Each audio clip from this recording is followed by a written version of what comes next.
अस्सलाम वालेकुम। आज हम YouTube के चैनल उर्दू प्लस पर जमात दव्वम मज़मून तारीख़ और सियासत का सबक नंबर 1 तारीख़ नवीसी मगरिबी रिवायत का मुताला करेंगे। इसका हिस्सा 1 हमने पिछले वीडियो में जो है उसका मुताला किया। उसमें हमने ये देखा कि कदीम दौर में तारीख़ को किस तरह से अख़ज़ किया जाता था और किस तरह से लिखा जाता था। ज़बानी माख़ज़ के तौर पर, कुतुबों के तौर पर, तहरीर करदा जो भी माख़ज़ात होते थे उनकी बुनियाद पर, और नस्ल दर नस्ल उस चीज़ों को पहुँचाया जाता था। और हमने ये देखा कि तारीख़ एज अ सब्जेक्ट किस तरह से यूनिवर्सिटी में दाखिल हुआ, और जदीद दौर में तारीख़ नवीसी के जो उसूल बताए गए उनको हमने पढ़ा। इस हिस्से में, हिस्सा 2 में, हम जो है मुफ़क्किरों के बारे में पढ़ेंगे। उन मुफ़क्किरों ने तारीख़ नवीसी में अपने अपने नुक्ते नज़र से जो है बातें की हैं। उन्होंने अपना नुक्ता नज़र सामने रखा है कि किस तरह से तारीख़ को लिखा जा सकता है। तो सबसे पहले दरसी किताब के सफ़ा नंबर 1 से 5 तक आपका ये सबक मौजूद है। तो सबसे पहले हम जो है रेने डेकार्ट का मुताला करेंगे। रेने डेकार्ट जो है तारीख़ नवीस थे। 1569 से 1650 तक इनका दौर रहा है। तारीख़ नवीसी में इस्तेमाल होने वाले तारीख़ी वसाइल खुसूसन दस्तावेज़ात की तस्दीक नहायत ज़रूरी है। अब इनका कहना है कि अगर आप तारीख़ लिख रहे हो तो आपके पास जो भी माख़ज़ात मौजूद है, फिर वो तबई हो, ज़बानी हो, जो भी माख़ज़ आपके पास मौजूद है, इसकी पहले आपको ये तस्दीक करनी है कि वो हकीकी है या नहीं। जो भी आपके पास सबूत मौजूद है उसकी बिना पर आपको तारीख़ लिखनी है। मुफ़क्किरीन में रेने डेकार्ट नामी फ्रांसीसी फ़लसफ़ी पेश थे, और ये फ्रांस के रहने वाले थे। तो इन्होंने जो है जब तारीख़ एज अ सब्जेक्ट जब यूनिवर्सिटी में आया, जब उसको अहमियत मिलने लगी, तो मुफ़क्किरों ने भी अपना जो है नुक्ता नज़र से उसको संवारने की कोशिश की, तारीख़ को जो है इम्पोर्टेंस देने की कोशिश की। तो उन्होंने एक किताब लिखी, डिस्कवर्स ऑन दी मेथड, और उस किताब में उन्होंने उसूल साइंसी नुक्ते नज़र पर मुनहसर करता है। तो उन्होंने अपनी किताब में बताया कि जो भी सबूत आपके पास है उसको साइंसी नुक्ते नज़र से उसकी जांच करनी चाहिए और उसकी सच्चाई तक पहुंचना चाहिए, और पूरे एतमाद के साथ उस सच्चाई तक पहुंचना है ताकि आप लोगों के सामने उस वाक़े को पेश कर सको सबूतों के साथ। तो इनके जो उसूल हैं रेने डेकार्ट के, आप देखेंगे कि जदीद दौर की तारीख़ नवीसी के जो उसूल हमने पिछले वीडियो में जिनका मुताला किया था, ये उनसे मिलते जुलते हैं। तो ये जदीद तारीख़ नवीसियों में इनका शुमार होता है। नेक्स्ट नाम आता है वॉल्टियर, जिनका दौर रहा है 1650 से 1694 तक। तो वॉल्टियर का असली नाम फ्रांसुआ मरी अरवे था। इस फ्रांसीसी फ़लसफ़ी ने तारीख़ नवीसी के लिए ना सिर्फ ठोस हक़ाइक़ और वाक़यात की तरतीबी पर तवज्जो दी, बल्कि यह ख़याल भी पेश किया कि इस ज़माने की समाजी रिवायात, तिजारत, माशी निज़ाम, ज़राअत वगैरह उमूर का ख्याल रखना ज़रूरी है। तो यहाँ पर आप देखोगे कि इनका जो ये वाला पॉइंट है रेने डेकार्ट से बिल्कुल मुख्तलिफ है। मतलब उन्होंने कुछ नई चीज़ इसमें लेकर आए इस पॉइंट में। तो उन्होंने कहा कि अगर आपके पास जो भी माख़ज़ मौजूद है तो उस माख़ज़ का तो आपको तस्दीक तो करनी है, साबित जो है उसको तहकीक तो करनी है, लेकिन उसके साथ साथ और जब आप तारीख़ लिख रहे हो तो वाक़यात की जब आप तरतीब दे रहे हो तो उनको तरतीब देते वक्त, तहकीक करते वक्त आपको ये भी ख्याल रखना चाहिए कि आप जिस भी ज़माने की तारीख़ लिख रहे हो तो उस वक्त की समाजी रिवायत भी उसमें शामिल होनी चाहिए, तिजारत भी, माशी निज़ाम भी, ज़राअत भी, जैसे जितने भी उमूर हैं सब शामिल होना चाहिए। तो सिर्फ किसी एक बादशाह की ही तारीफ़ और तौसीफ़ में वो चीज़ें नहीं लिखी जानी चाहिए। अब अगर अकबर बादशाह का ज़माना है, अकबर बादशाह की तारीख़ अगर हम लिख रहे हैं तो उस ज़माने में समाज की जो रिवायात थी, जैसे त्यौहार किस तरह से मनाया जाता था, किस तरह से लोग मिलजुल कर रहते थे, किस तरह से समाज था, लोग वहाँ पर रहते थे, तो मतलब ये सबको आपको क्या करना है, तारीख़ लिखते वक्त लिखना है। दूसरा आता है तिजारत। तिजारत का ऐसा है, एग्जाम्पल ये देना चाहूँगी कि पहले की अगर तिजारत आप देखोगे तो बार्टर सिस्टम हुआ करती थी। मतलब क्या होता था, चीज़ों के बदले चीज़ें। और आज की तिजारत का आप देखोगे तो तिजारत का नया रूप आप सामने आएगा कि ऑनलाइन शॉपिंग से हम कर रहे हैं, है ना। तो इस तरीके से तो मतलब तिजारत की ये बदलती शक्ल है। तो आप जिस ज़माने की भी तारीख लिखोगे तो उस वक्त तिजारत किस तरह हुआ करती थी इसके बारे में आपको लिखना है। नेक्स्ट आता है माशी निज़ाम, कि उस वक्त माशी निज़ाम कैसा था। माश पैसे से ताल्लुक़ रखता है, माश मतलब रुपया। तो उस वक्त माशी निज़ाम कैसा था कि सोने के सिक्के चलते थे, चांदी के सिक्के चलते थे, चीज़ों के बदले चीज़ें ली जाती थी, तांबे के सिक्के चलते थे। इसका जो है जिक्र होना चाहिए। ज़राअत, कौन सी फसलें उस वक्त ज़्यादा उगाई जाती थी, किस तरह से उगाई जाती थी, इसका भी जो है उस तारीख में जिक्र होना चाहिए।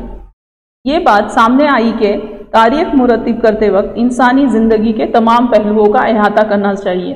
जैसे कि हमने अभी जो दूसरा पॉइंट देखा, अगर हम उस पर गौर करते हैं तो इंसान का जो राब्ता जिन जिन चीज़ों से आता है, जिन जिन शोबों से आता है, इसमें ये तमाम नुकात जो है शामिल हैं। तो इस एतबार से वॉल्टियर को जदीद तारीख नवीसी का बानी कहा जाता है। तो मैंने जैसे कि आपको कहा कि वॉल्टियर जो है बहुत अहमियत रखते हैं, और उन्होंने जो पॉइंट नंबर 2 में जो उनके उसूल बयान किए हैं, ये सब तारीख नवीसियों से बिल्कुल हटकर है। इसलिए इनको जदीद तारीख नवीसी का बानी कहा जाता है, क्योंकि उन्होंने इंसान की तमाम जिंदगी के जो भी शोबे हैं सबका जिक्र करने के लिए कहा है। नेक्स्ट नाम आता है जॉन विलियम फ्रेडरिक। तो उनका जो दौर रहा है वो 1770 से 1831। तो जर्मन फ़लसफ़ी ने इस बात पर जोर दिया कि तारीख को मंतकी तरीके से पेश किया जाए। तारीख में वाक़यात की तरतीब इर्तका के मराहिल को जाहिर करती है।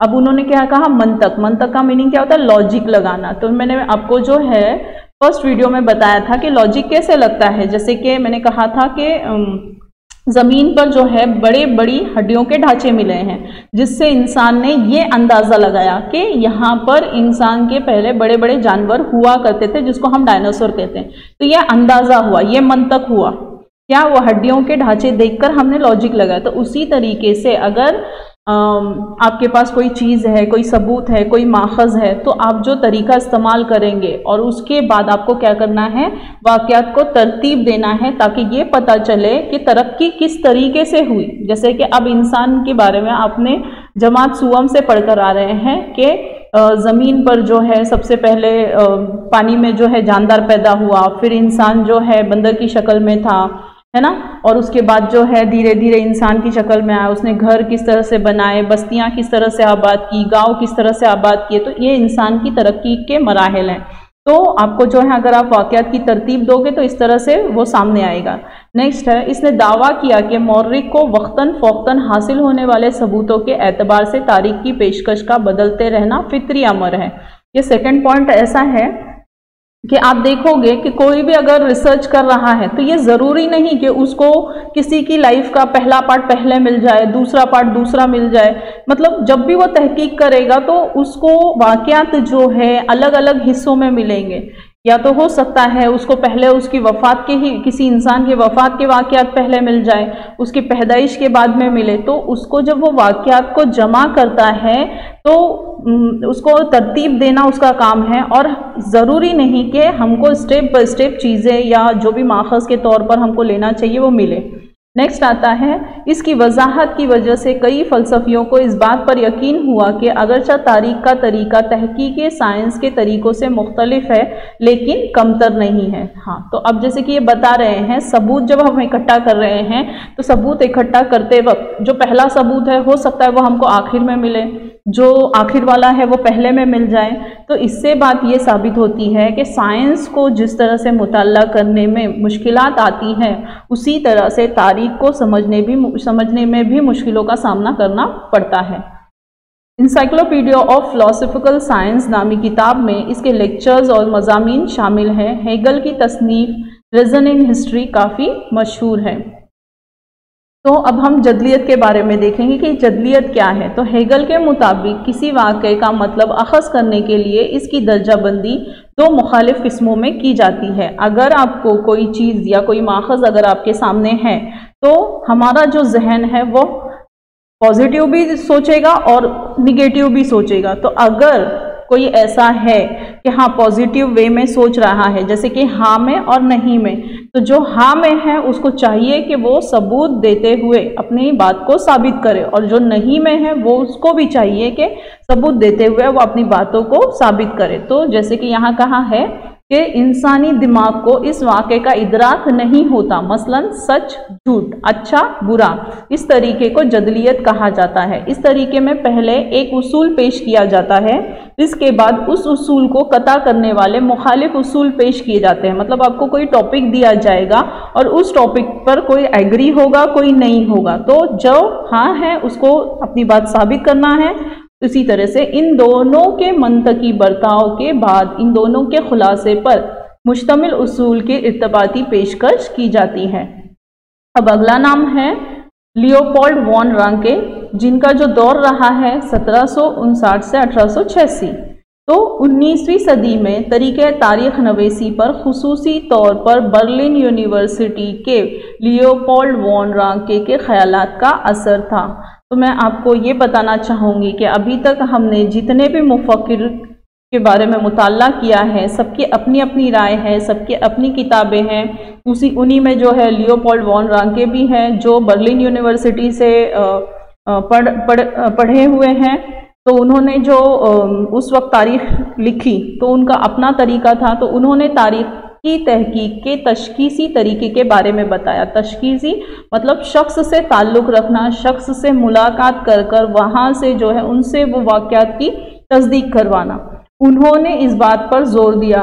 तो उसका हम एक एग्जाम्पल ये देंगे तशखीसी तरीका। अब जैसे फॉर एग्जाम्पल कोई है जो गांधी जी से मिला हुआ हो सकता है, तो उनके पास जाकर गांधी जी की मालूमात को हासिल करना। इस तरीके से उन्होंने इस बात पर जोर दिया कि असली दस्तावेज़ात के ज़रिए हासिल शुदा मालूमात इंतहाई अहम होती है। तो ये बात हम तीसरी चौथी बार रिपीट कर रहे हैं कि असली दस्तावेज़ात जो भी है उसकी तहकीक कर कर जो भी मालूमात हासिल होगी वो सही होगी। तारीखी वाक़यात और दस्तावेज़ात की कड़ी जांच होनी चाहिए। ये भी पॉइंट दोबारा या तीसरी बार चौथी बार रिपीट हो रहा है कि जो भी आपके पास दस्तावेज़ात हैं, जो भी माखज़ात है, तबई है, ज़बानी है, सबकी कड़ी से कड़ी जांच होनी चाहिए। उन्हें इस बात पर यकीन था कि इस तरीके से तारीख की सदाकत तक रसाई हो सकती है। अगर आप जांच करते हो तभी आप सच्चाई तक पहुंच सकते हो। ख्याली वाक़यात पर तनकीद की आलमी तारीख की तरतीब पर जोर दिया। अब ख्याली वाक़यात, जैसे कि मैंने आपको सबक की शुरुआत में ही बता दिया था कि तारीख कोई ख्याली वाक़या या कहानी को लेकर नहीं लिखी जाती। तारीख जब लिखी जाती है तो सबूतों की बुनियाद पर लिखी जाती है, अपनी बात साबित करते हुए लिखी जाती है। तो उन्होंने यही बताया कि तनकीद की आलमी तारीख की तरतीब पर जोर दिया। तनकीद मतलब क्या होता है कि गैर जानिबदाराना रवैया इख्तियार करना, क्योंकि कोई भी चीज़ अच्छी भी हो सकती है, बुरी भी हो सकती है, तो उसके दोनों पहलुओं को तारीख में शामिल करना ज़रूरी है। The theory and practice of history और the secret of world history किताबों में इन अलग मज़ामीन को यकजा किया है। नेक्स्ट है कार्ल मार्क्स। कार्ल मार्क्स का जो दौर रहा है वो 1818 से 1883 के दरमियान रहा है। जब भी कार्ल मार्क्स का नाम आएगा ये मईशत से ताल्लुक़ रखते हैं, ये रूस से ताल्लुक़ रखते हैं। वहाँ पर जो माशी हालत थी उनको सुधारने में इनका बड़ा कारहाना नुमाया अंजाम दिया है इन्होंने। दूसरी बात, इनकी जो दास कैपिटल जो किताब है ये मईशत से ताल्लुक़ रखती है, इकोनॉमिक्स से ताल्लुक़ रखती है। इसको हमने नवम जमात में पढ़ चुके हैं और इन्हीं का मुताला हम तारीख में भी करेंगे, क्योंकि इन्होंने जो तारीख लिखी वो मईशत को मद्देनज़र रखते हुए लिखी। मतलब ये ऐसे मुफक्किर हैं जिनकी जो नुक्ते नज़र है ये तमाम मुफक्किरों से बिल्कुल अलग हैं। तो पहला आएगा 19वीं सदी के निस्फ़ आखिर में कार्ल मार्क्स के पेश करदा उसूलों की वजह से तारीख के ज़ाविये नज़र में अहम तब्दीली लाने वाला फ़िक्री निज़ाम वजूद में आया। जैसे कि मैंने अभी कहा कि अभी इतने मुफक्किरों को जो हमने पढ़ा इनसे बिल्कुल अलग इनका जो नुक्ता नज़र है, जो पॉइंट ऑफ व्यू है। दूसरा है, इसने ख्याल पेश किया कि तारीख गैर मरई तस्वुरात पर नहीं बल्कि ज़िंदा इंसानों के तस्करे पर मबनी होती है। अब जैसे कि आपने देखा कि तारीख कैसे लिखी जाती है कि कोई पुरानी चीज़ों को लेकर, माखज़ात को लेकर जो है तारीख लिखी जाती है, लेकिन गैर मरई मतलब नहीं, जिनको हम देख नहीं सकते। मरई मतलब चीज़ें। तो उन्होंने कहा कि जो भी तारीख आप लिखोगे तो इंसान, जो जिंदा इंसान है, उन्होंने जो काम किए उनका तस्करा करते हुए लिखना है। इंसान के आपसी ताल्लुकात, इनकी बुनियादी ज़रूरतें पूरा करने के लिए मयस्सर ज़राए पैदावार की नोयत और मिल्कियत पर मबनी होती है। जैसे कि मैंने अभी कहा इनका पॉइंट शुरू करने से पहले कि ये जो है मईशत से ताल्लुक़ रखते हैं, इनका जो नुक्ता नज़र है मईशत से ताल्लुक़ रखता है। तो उन्होंने बताया कि इंसान की बुनियादी ज़रूरतें पूरा करने के लिए जो भी ज़राए मयस्सर हैं, मयस्सर ज़राए पैदावार मतलब जिन चीज़ों से पैदावार की जा सकती है उसकी नोयत और मिल्कियत पर मबनी होती है। समाज के मुख्तलिफ तबकात को ये वसाइल, अब वो ऐसे वसाइल जिनसे हमारी बुनियादी ज़रूरतें जैसे कि रोटी, कपड़ा, मकान, ये चीज़ें जिनसे हमारी मुकम्मल होती हैं, तो ये सबके पास मौजूद नहीं है, जिसकी वजह से समाज में क्या हो रहा है, अदमे मसावत हो रही है, मसावत नहीं है, किसी के पास बहुत ज़्यादा पैसा है तो किसी के पास कम है। तो इस तरीके से तो यहाँ पर फिर एक कशमकश पैदा होती है तबकाती। पॉइंट नंबर 5 में वो कह रहे हैं कि जिन तबकात के पास ज़राए पैदावार होते हैं वो दीगर तबकों का माशी इस्तेहसाल करते हैं। तो अब इनका क्या कहना है कि जिनके पास ज़्यादा पैसा है, ज़्यादा रुपया है, जिनके पास ज़राए मौजूद हैं कि वो अपनी बुनियादी ज़रूरतें पूरी कर सक रहे हैं, तो ये क्या करते हैं, जो उनसे कम वाले हैं उनको दबाने की कोशिश करते हैं, उनका इस्तेहसाल करते हैं, उनको जो है जुल्म ढाते हैं। इस तरीके से कार्ल मार्क्स की किताब तसनीफ जो है दास कैपिटल दुनिया भर में मशहूर है। नेक्स्ट है एंडलेस निज़ाम। तो एंडलेस निज़ाम, जिस तरह से अभी तक हमने मुफक्किरों का जिक्र किया, मुफक्किरों के बारे में पढ़ा, उसी तरह से ये जो एंडलेस निज़ाम है ये एक ग्रुप है। तो इन्होंने भी क्या किया कि ये ग्रुप के जो लोग थे मिलकर उन्होंने तारीख को किस तरह से लिखा जाए उन उसूलों को पेश किया। तो ये जो उसूल उन्होंने पेश किए वो 20वीं सदी में पेश किए हैं। एंडलेस तारीख नवीसी का निज़ाम वजूद में आया। इस निज़ाम ने तारीख नवीसी को एक नई सिमत दी।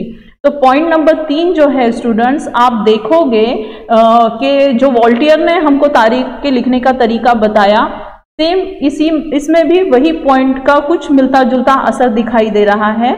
और नवम जमात की जो तारीख हम पढ़कर आए हैं वही पॉइंट की बुनियाद पर नवम जमात की तारीख लिखी हुई है या बताई हुई है। तो तारीख के मुताल्ले को सिर्फ सियासी उथल पुथल, मतलब उस वक्त कौन सी हुकूमत थी, कौन सी हुकूमत का जवाल आया, उरूज आया, ये ना बयान करो। बादशाहों के बारे में बयान जो है अजीम रहनुमा और इनकी सियासत, उन्होंने किस तरह से सियासत की, सिफारत और जंगों पर मरकूज ना करते हुए, मतलब इतना ही सब कुछ उसमें बयान नहीं करो, उसके साथ साथ जो है उस दौर का मौसम कैसा था, मुकामी लोग कैसे थे, उनका रहन सहन कैसा था, फिर ज़राअत किस तरह से होती थी, तिजारत है, टेक्नोलॉजी देख रहे हो, टेक्नोलॉजी में भी तरक्की होती जा रही है ना। जैसे एक सिंपल सा आपका जो मोबाइल है आप उसको देखो, पहले कीपैड हुआ करता था, अब टच स्क्रीन है। मतलब ये टेक्नोलॉजी आपने देख रहे हैं, आप अपनी आंखों से देख रहे हैं कि इस टेक्नोलॉजी में कितनी एडवांस टेक्नोलॉजी आ चुकी है। नेक्स्ट आता है नकल व हमल, मतलब जिन ज़राए से हम सफ़र करते हैं, चीज़ें एक जगह से दूसरी जगह भिजवाते हैं, जैसे कि आपकी गाड़ियाँ ले लो, कि नकल व हमल है। नेक्स्ट आता है मवासिलाती वसाइल, जिनसे आप क्या करते हो, कम्युनिकेशन कर सकते हो, बातचीत कर सकते हो, वो मवासिलाती वसाइल। फिर समाजी दर्जाबंदी और अक्सरियत का रुझान जैसे मौज़ूआत का मुताला अहम समझा जाने लगा। तो मैंने आपको कहा वॉल्टियर का जो नुक्ते नज़र है एंडलेस निज़ाम में, एंडलेस निज़ाम का उससे मिलता जुलता है। एंडलेस निज़ाम की इब्तदा और इर्तका का सहरा फ्रांसीसी मौर्रिखों के सर बनता है।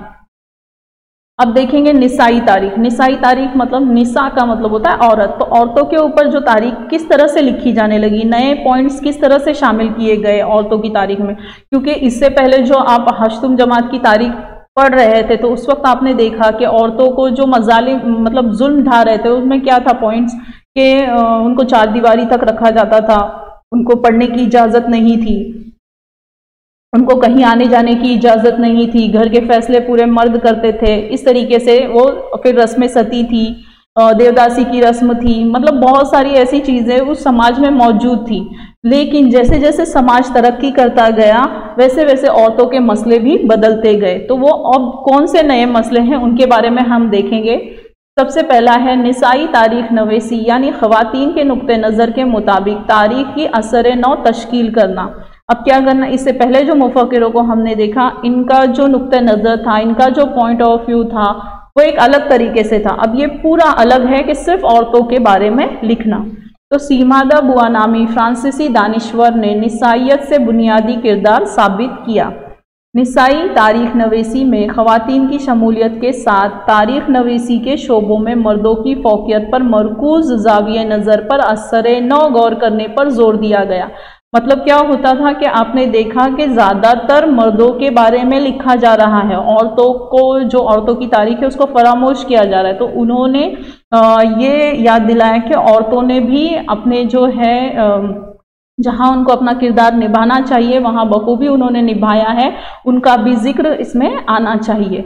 तो ख़वातीन से जुड़ी मुलाजमत, तो अभी के जो ख़वातीन के मसले हैं या ख़वातीन ने जो जब कंपनियों में जब काम करना शुरू किया तो उस तरीके से उनके क्या मसाइल हैं, तो रोज़गार, ट्रेड यूनियन, इनसे मरकूद मफाद में सरगर्म इदारे, ख़वातीन की ख़ानदानी ज़िंदगी जैसे मुख्तलिफ पहलुओं पर मुफस्सल गौर व फिक्र पर मबनी तहकीक की इब्तदा हुई कि किस तरह से जो है ख़वातीन ने रोज़गार में अपना कदम रखा, ट्रेड यूनियन उनकी किस तरह से बनी, जैसे मजदूर यूनियन होती है वैसे ही ख़वातीन की भी होती है, और किस तरीके से वो हर काम में जो है सरगर्म रहती हैं और उनके लिए काम करने वाले इदारों के बारे में, तो इस तरीके से इनकी तारीख क्या होने लगी, औरतों की रकम होने लगी।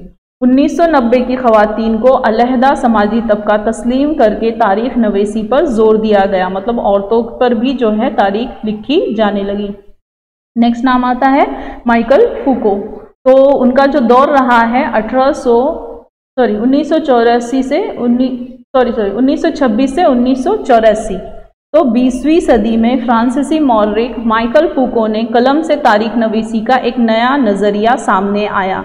तो इस सबक के जो मुफक्किर हैं वो बता रहे हैं, ये जो है माइकल फूको ने बताया, फ्रांस के रहने वाले थे, उन्होंने एक नया तरीका दिया और उनकी किताब है आर्कियोलॉजी ऑफ नॉलेज नामी किताब में वाज़ा किया कि तारीख को ज़मानी एतबार से एक साथ पेश करने का तरीका गलत है, कि ज़माना, जिस ज़माने की तारीख आप लिख रहे हो उस दौर में जितने हादसात हुए हैं, जितने वाक़यात हुए हैं, सबके सब अगर आप एक साथ पेश कर रहे हो तो ये गलत है। तो उन्होंने क्या कहा कि तवज्जो मबजूल करवाई के आसार कदीमा के तहत आखिरी सच्चाई तक पहुँचना ही मकसद नहीं बल्कि माजी के तगय्युरात की वजाहत करने की कोशिश की। तो माइकल फूको ने जो है ये एक अलग नुक्ता नज़र सामने रखा कि उन्होंने क्या कहा कि जब तारीख नवीस अगर तारीख लिख रहा है तो उसका मकसद ये नहीं होना चाहिए कि उसको आखिर तक कैसे लेकर जाए, उसका मकसद ये भी होना चाहिए कि जो तगय्युर मतलब तब्दीली आई किस तरह से आई, जैसे कि इनकलाब है, तो सब्ज़ इनकलाब की बात करते हैं कि सब्ज़ इनकलाब क्या है, किस तरह से आया, ये सब्ज़ इनकलाब क्या है, क्यों आया, क्या वजह हो सकती है, तो ये तगय्युर हुआ।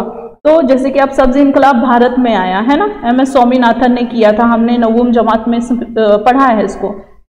तो क्या रीज़न थी, क्योंकि हमारे पास जो है ग़िज़ाई ज़रूरत पूरी करनी थी, भारत को तरक्की के रास्ते पर ले जाना था, इन वजूहात के बिना पर क्या हुआ, तब्दीली आई। तो इस तरह से माइकल फूको का ये कहना है कि समाज किस तरह से बदल रहा है, चीज़ें क्यों बदल रही हैं, इनके पीछे की वजूहात क्या है, इनके असरात क्या है, ये तमाम जो है हमको इसमें शामिल करना है। फूको ने तारीख में तगय्युरात पर जोर दिया, इसलिए तरीके को इल्म का आसार कदीमा नाम दिया जाता है। तो आपको जो है ये सबक, हाँ, तो यहाँ पर उन्होंने क्या कहा कि चीज़ों को जो है पूरी तरीके से आपको बयान करना है। मौर्रिखों के ज़रिए साबिका दौर में नज़रअंदाज किए गए नफ्सियाती अमराज, इल्म तिब, इल्मुल अदविया और कैद खानों का निज़ाम जैसे मौज़ूआत पर उन्होंने तारीख़ी नज़रिए से गौर व ख़ौज़ किया। मतलब उन्होंने उस वक्त मौजूद तमाम चीज़ें, चाहे वो बीमारी हो, चाहे उस वक्त की दवाइयाँ हो, चाहे वो जेल वगैरह हो, सबके बारे में जो है लिखने के लिए कहा। जदीद तारीख नवीसी की उसत में इस तरह इजाफा होता गया, अदब, फ़न तामीर, मुजस्समा साजी मतलब मूर्तियाँ बनाना, तस्वीर कशी, मौसीकी, रक्स, टेलीविज़न जैसे मुख्तलिफ मौज़ूआत की आज़ादाना तारीख लिखी जाने लगी। जैसे कि इन तमाम को जो है हम दवम जमात की किताब में इन तमाम का मुताला करने वाले हैं। जज़ाकल्लाह। अगला सबक हम जो है नेक्स्ट वीडियो में उसका मुताला करेंगे।